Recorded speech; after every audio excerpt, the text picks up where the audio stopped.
We're talking about inheritance tax and the possibility of a hurdle being put in front of Labour's chances of winning an election. Now, they are heavily favoured at the moment. There are one or two areas which, if they get things wrong, people might look. In Middle England, I'm talking about here. Middle England might look and go, well, are we sure about that?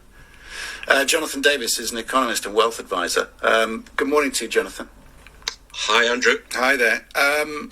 So, at the moment, Labour, by saying as little as possible on some issues, are doing very well.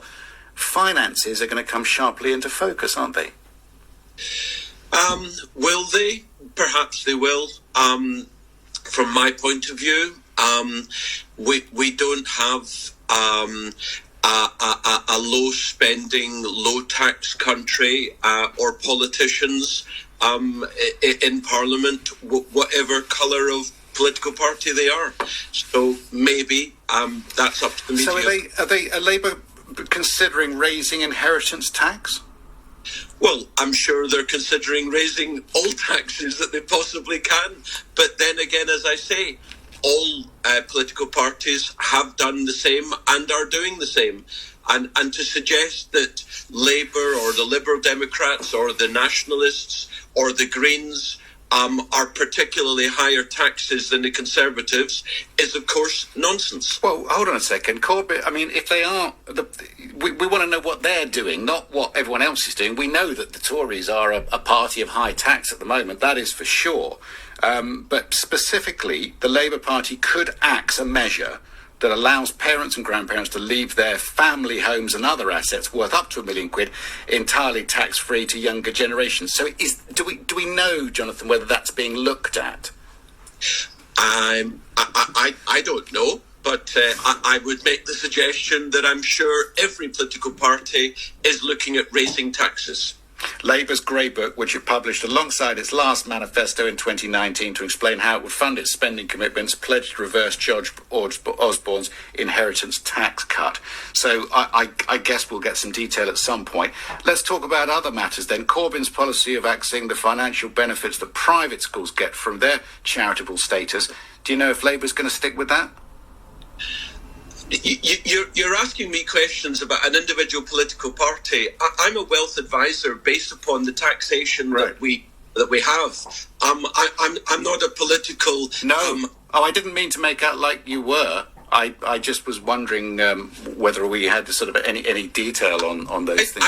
I don't consider for my clients what this political party or that party says about what they might do in the future.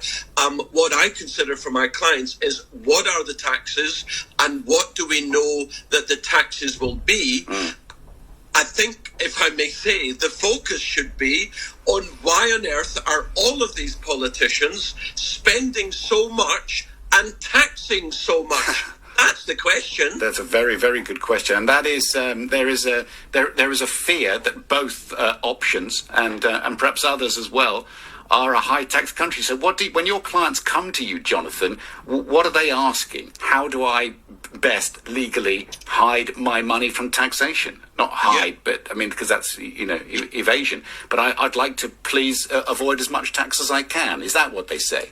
And rightly so. And indeed, Winston Churchill, who we all revere, said that it's a duty of every Englishman, to paraphrase, to pay as little tax as possible.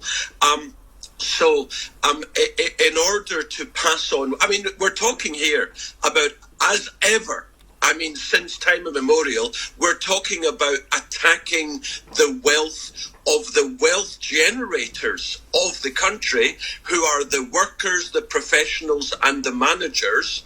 And we're talking about taxing more the passing down of accumulated wealth from one generation to the next.